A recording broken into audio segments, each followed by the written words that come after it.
Those are some of the headlines. This is Democracy Now!, democracynow.org, The War and Peace Report. I'm Amy Goodman. And I'm Juan Gonzalez. Welcome to all of our listeners and viewers around the country and around the world. President Obama is facing criticism for nominating another former Wall Street executive to become Treasury Secretary. On Thursday, Obama tapped his own Chief of Staff, Jack Lew, to replace Timothy Geither. Lew was an executive at Citigroup from 2006 to 2008 at the time of the financial crisis. He served as Chief Operating Officer of Citigroup's Alternative Investments Unit, a group that bet on the housing market to collapse. Lew has also long pushed for the deregulation of Wall Street. From 1998 to January 2001, he headed the Office of Management and Budget under President Clinton. During that time, Clinton signed into law two key laws to deregulate Wall Street: the Financial Services Modernization Act of 1999 and the Commodity Futures Modernization Act of 2000. On Thursday, independent Senator Bernie Sanders of Vermont criticized Lew's nomination, saying, quote, "We don't need a Treasury Secretary who thinks that Wall Street deregulation was not responsible for the financial crisis." At a press conference at the White House Thursday, President Obama praised Jack Lew's record. Jack has the distinction of having worked and succeeded in some of the toughest jobs in Washington and the private sector. As a congressional staffer in the 1980s, he helped negotiate the deal between President Reagan and Tip O'Neill to save Social Security. Under President Clinton, he presided over 3 budget surpluses in a row. So for all the talk out there about deficit reduction, making sure our books are balanced, this is the guy who did it 3 times. He helped oversee one of our nation's finest universities and one of our largest investment banks. In my administration, he's managed operations for the State Department and the budget for the entire executive branch. And over the past year, I've sought Jack's advice on virtually every decision that I've made, from economic policy to foreign policy. For more on the nomination of Jack Lew, as well as other news about Wall Street, we're joined by 2 guests. William Black, author of The Best Way to Rob a Bank is to Own One. He's Associate Professor of Economics and Law at the University of Missouri, Kansas City, former senior financial regulator. His recent article for the Huffington Post is called Jacob Lew, Another Brick in the Wall Street on the Potomac. We're also joined by Matt Taibbi, contributing editor for Rolling Stone magazine. His latest piece, Secrets and Lies of the Bailout, which we'll talk about in a bit. Author of Griftopia, a story of bankers, politicians, and the most audacious power grab in American history. We welcome you both to Democracy Now! Professor Black, let's start with you, your assessment of Jack Lew. Well, on financial matters, Jack Lew has been a failure of pretty epic proportions, and he gets promoted precisely because he is willing to be a failure and is so useful to Wall Street interests. So you've mentioned 2 of the things in terms of the most important and most destructive deregulation under President Clinton by statute. But he was also there for much of the deregulation by rule, and a strong proponent of it. And he was there for much of the cutting of staff. For example, the FDIC, the Federal Deposit Insurance Corporation, lost 3/4 of its staff, and that huge loss began under Clinton. And the whole reinventing government, Lew was a strong supporter of that. And, for example, we were taught, instructed by Washington, that we were to refer to banks as our clients in our role as regulators and to think of them as clients. He goes from there to Wall Street, where he was a complete failure. You noted that part of what Citigroup did was bet that housing would fall. That was actually one of their winning bets. But they actually made a bunch of losing bets as well. And the unit that he was heading would have not been permissible but for the deregulation of getting rid of Glass-Steagall under President Clinton.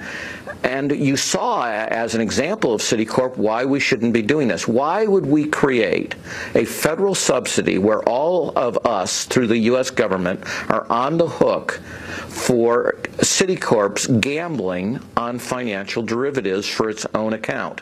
Running a casino operation. That makes absolutely no public policy sense. Then he comes into the Obama administration, and he was disastrously wrong. He tried very hard to impose austerity on the United States back in 2011.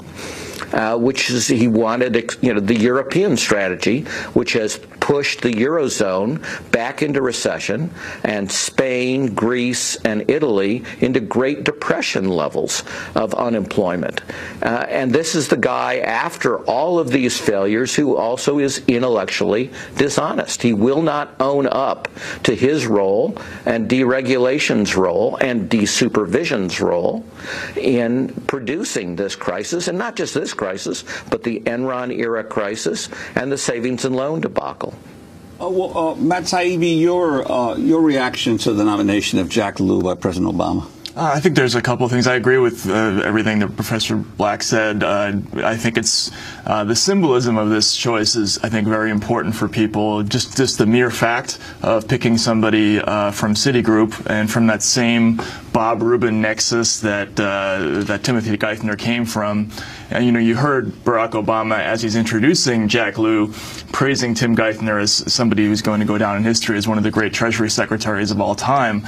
I think what this tells everybody is that Jack Lew is going to represent absolute continuity with the previous Treasury Secretary, who had a very specific agenda when it came to Wall Street. And I think we're just going to expect more of the same really being overt and covert support of these too big to fail institutions that Lew worked for, Citigroup being the worst and most disastrous example of that kind of company. So I think it's the choice of somebody from that particular firm is fraught with pretty upsetting symbolism for the country, I think. I want to go back to 2010 when Jack Lew appeared before the Senate Budget Committee for a confirmation hearing after he was nominated by President Obama to head the Office of Management and Budget. During the hearing, he was questioned by Senator Bernie Sanders. Do you believe that the deregulation of Wall Street pushed by people like Alan Greenspan, Robert Rubin, contributed significantly to the disaster we saw on Wall Street several years ago? Senator, as when we discussed, I mentioned you, I don't consider myself an expert in some of these aspects of the financial industry. My experience in the financial industry has been as a manager, not as an investment advisor. My sense is, as someone who has generally been familiar with these trends, is that the problems in the financial industry preceded deregulation. There was an increasing emphasis on highly abstract leveraged derivative products that got us to the point that in the period of time leading up to the financial crisis, risks were taken, they weren't fully embraced, they weren't well understood. I don't personally know the extent to which deregulation drove it, but I don't believe that deregulation was the proximate cause. I would defer to others who are more expert about the industry to try and parse it better than that. That's Jack Lew responding to Bernie Sanders, who, when President Obama announced his nomination of Treasury Secretary, to Treasury Secretary of Jack Lew, Senator Sanders said, "We don't need a Treasury Secretary who thinks that Wall Street deregulation was not responsible for the financial crisis." Professor Black. Well, I mean, we can agree that he lacks expertise in the area, but he was supposed to have expertise. This was supposed to be his area of expertise, both in his role as OMB head under Clinton, and then, of course, as being in the industry and actually implementing the fruits of this deregulation. So I mean, he has the history in one sense correct. He says the problem arose before deregulation.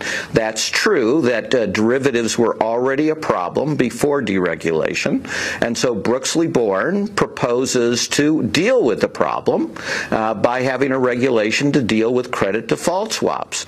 And then the Clinton administration, in league with Greenspan, in league with Phil Gramm, and with one of the important architects of all of this being Jack Lew, squashes Brooksley Born to destroy destroy the proposed regulation and to pass something, the Commodity Futures Modernization Act, talk about a dishonest phrase, that not only said, you, Brooksley Born, cannot go forward with this particular regulation.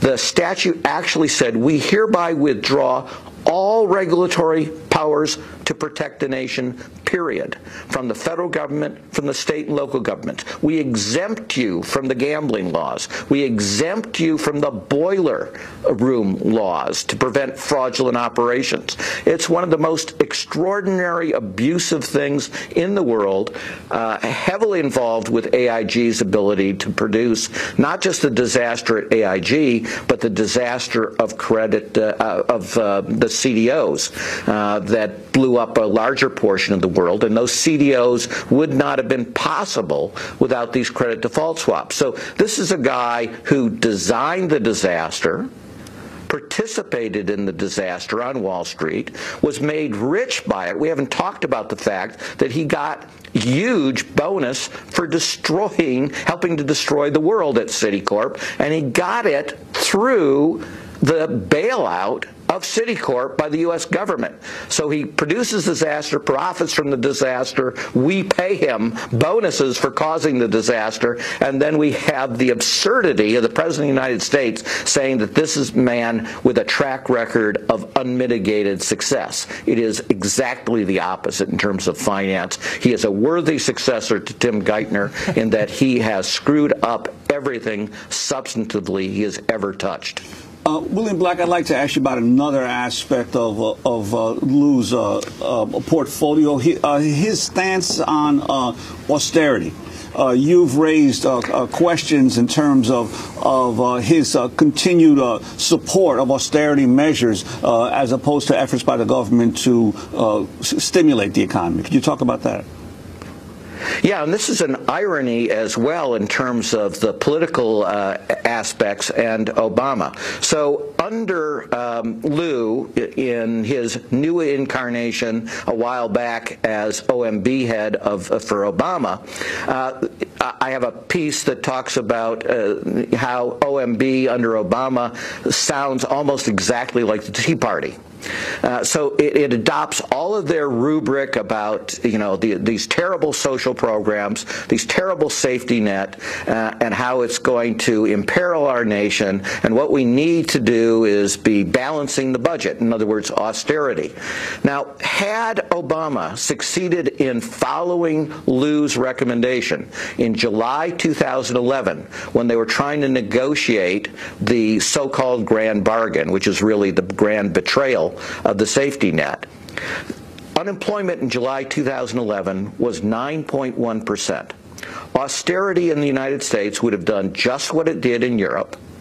Unemployment would have surged. So all through 2012, the election year, unemployment would have been going up well above 10%, quite possibly into the 11 and 12% range, which is where it is in Europe. Obama would have been toast.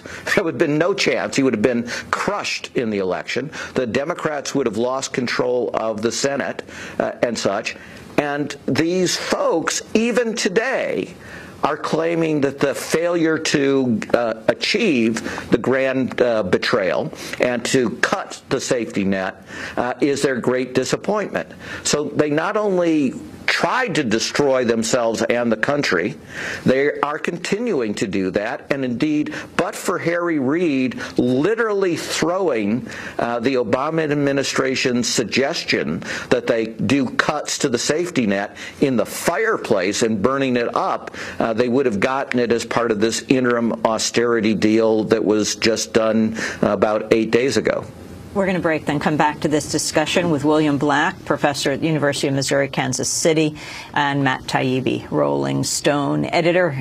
Secrets and Lies of the Bailout are his latest piece. This is Democracy Now! Back.